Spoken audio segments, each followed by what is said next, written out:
Assalamualaikum warahmatullahi wabarakatuh.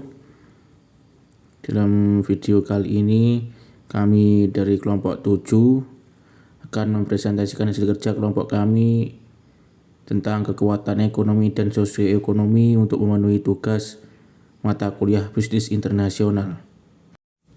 Kelompok kami beranggotakan yang pertama Muhammad Zeki Irsyada, Novidatul Ramadhani, Reni Ika Agustina, dan Vina Alfa Alfi Hasanah.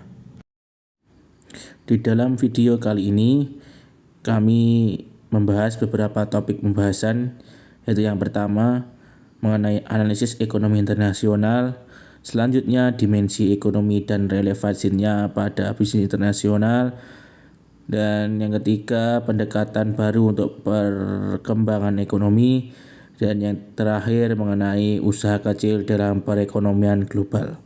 Oke, yang kita bahas pertama-tama adalah analisis ekonomi internasional. Perusahaan-perusahaan yang memiliki pasar internasional pastinya melakukan analisis ekonomi internasional. Karena analisis ekonomi internasional ini bertujuan untuk menilai wujud secara menyeluruh dari perekonomian dunia untuk mengakses masa depan dan dampak perubahan ekonomi atas perusahaan. Karena perusahaan tersebut harus beroperasi dalam dua lingkup yang luas, yaitu luar negeri dan internasional. Di samping memantau lingkungan luar negeri, analisis internasional ini juga harus mengikuti tindakan-tindakan yang diambil oleh komponen-komponen dari lingkungan internasional, seperti pengelompokan regional Uni Eropa, NAFTA, dan organisasi-organisasi internasional lainnya. Analisis ekonomi internasional diharuskan bisa memberikan data ekonomi yang mengenai pasar aktual maupun prospektif. Juga sebagian dari penelitian atas kekuatan-kekuatan kompetitif. Banyak perusahaan memantau kondisi ekonomi dari negara-negara tempat para pesaingnya berlokasi. Karena perubahan-perubahan kondisi bisa menguatkan atau melemahkan kemampuan para pesaing untuk bersaing di pasar dunia. Karena begitu pentingnya informasi-informasi tentang ekonomi untuk fungsi pengendalian dan perencanaan pada kantor pusat, maka pengumpulan data dan pembuatan laporan harus menjadi tanggung jawab kantor induk atau home office. Jadi perusahaan menempatkan karyawannya di luar negeri untuk perwakilan cabang untuk memberikan sumbangan yang besar terhadap studi mereka. Jadi data yang mereka miliki nanti akan dikirimkan ke kantor pusat. Jadi untuk menganalisis bagaimana keadaan di luar negeri, keadaan ekonominya. Data dari kawasan-kawasan di mana perusahaan tersebut tidak memiliki perwakilan lokal, dia ada perusahaan yang tidak memiliki perwakilan untuk ditempatkan di luar negeri, maka datanya dipastikan kurang rinci dan hanya mengambil dari badan-badan nasional. Tapi untuk badan-badan nasional internasional itu yang paling tepat yaitu dari laporan Bank Sentral atau Bank Internasional. Jadi ini sangat tepat untuk mengetahui kondisi ekonomi dari suatu negara.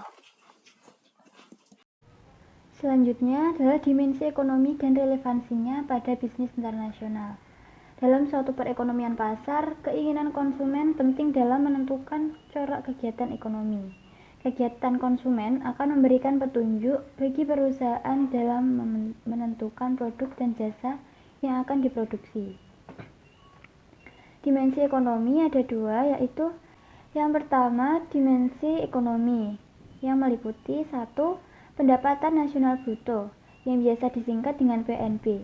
PNB ini merupakan penjumlahan final seluruh barang dan jasa yang diproduksi oleh suatu negara dalam 1 tahun. 2. Distribusi pendapatan.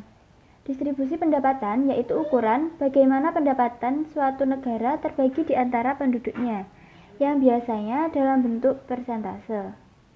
Data ini dihimpun oleh Bank Dunia dari sejumlah sumber dan diterbitkan dalam World Development Indicators. Data tersebut memberikan wawasan bagi para pelaku bisnis. Misalnya, pendapatan lebih terdistribusi secara merata di negara-negara maju. Kemudian, kesenjangan pendapatan meningkat pada tahap awal pembangunan di suatu negara. Pada umumnya, distribusi pendapatan yang kurang merata mengindikasikan bahwa ada sekelompok orang yang merupakan pelanggan potensial untuk produk-produk mewah, dan di pihak lain terdapat pasar untuk barang-barang dengan harga rendah.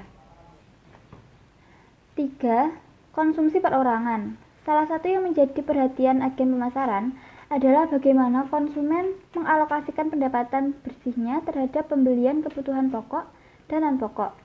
Data ini digunakan agen pemasaran untuk menganalisis bagaimana komposisi konsumen berubah dengan tingkat pembangunan. Yang keempat, biaya tenaga kerja per unit. Total biaya tenaga kerja langsung dibagi dengan unit yang diproduksi negara-negara dengan biaya tenaga kerja per unit yang meningkat secara lambat. Yang kedua, dimensi sosioekonomi. Definisi dari potensi pasar yang menyeluruh juga bisa memberikan informasi secara rinci mengenai sifat-sifat fisik dari populasi yang diukur dengan dimensi sosioekonomi, di antaranya populasi total. Populasi total merupakan indikator paling umum mengenai ukuran pasar potensial, namun bukan merupakan indikator satu-satunya dalam mengestimasi pasar potensial. Yang kedua, distribusi umur. Pada umumnya, tingkat kelahiran dan kesuburan di negara berkembang lebih tinggi dari negara maju. Hal tersebut menyebabkan adanya perbedaan distribusi umur di antara keduanya, di mana negara berkembang memiliki lebih banyak penduduk berusia muda. Bagi para pelaku bisnis, hal ini berarti di negara maju akan ada penurunan dalam permintaan terhadap produk-produk yang dibeli oleh dan untuk anak-anak, tetapi peningkatan dalam permintaan akan produk-produk perawatan medis, pariwisata, dan jasa-jasa keuangan. Yang ketiga, kekhawatiran negara maju. Penurunan tingkat kelahiran di negara maju menimbulkan keprihatinan tersendiri.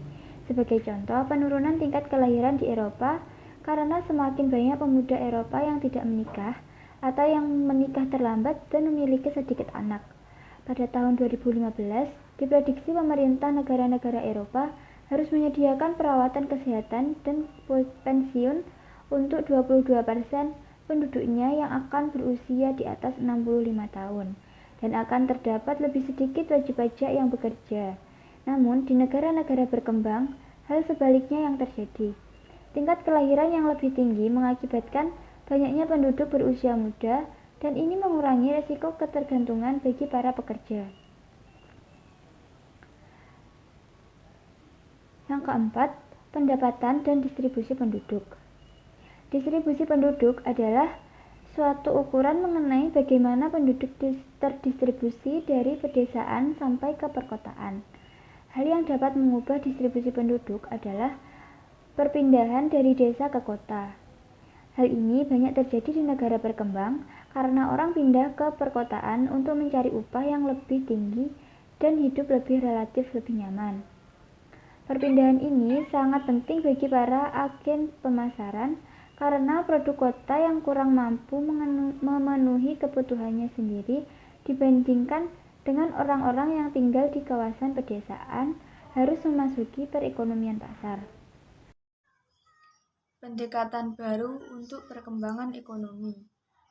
Sekarang dirasakan secara luas bahwa secara filosofis, ilmu ekonomi dan model-model ekonomi yang dibangun sangat kering dari pijakan moral dan etik.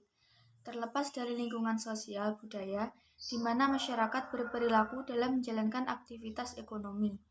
Berdasarkan pendekatan model ekonomi ini, tidak ada sesuatu yang tidak dapat diukur dan dinyatakan dalam model-model ekonometrik.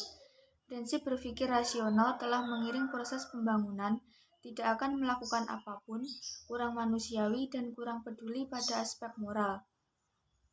Bagi kita orang Indonesia yang dikenal sebagai masyarakat yang agamis, ekonomi syariah membiarkannya terus berkembang dapat dikatakan sebagai suatu hal yang sangat naif. Karena itu adalah manusia dari hakikat kehidupan yang sesungguhnya.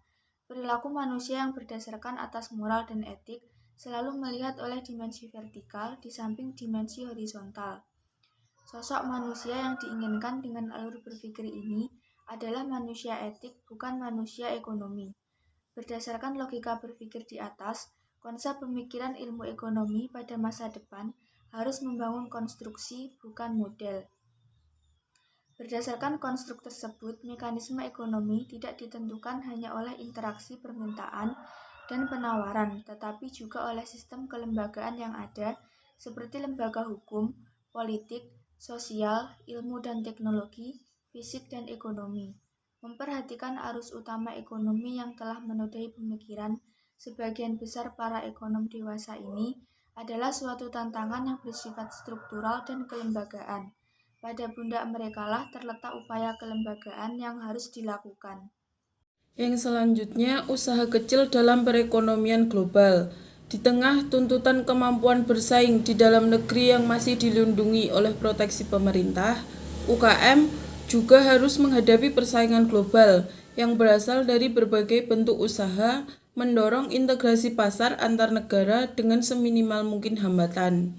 Pada persaingan bebas UKM ini, menghadapi situasi yang bersifat double squeeze, yaitu yang pertama situasi yang datang dari internal atau dalam negeri, itu berupa ketertinggalan dalam produktivitas, efisiensi, dan inovasi. Dan yang kedua, situasi yang datang dari external pressure.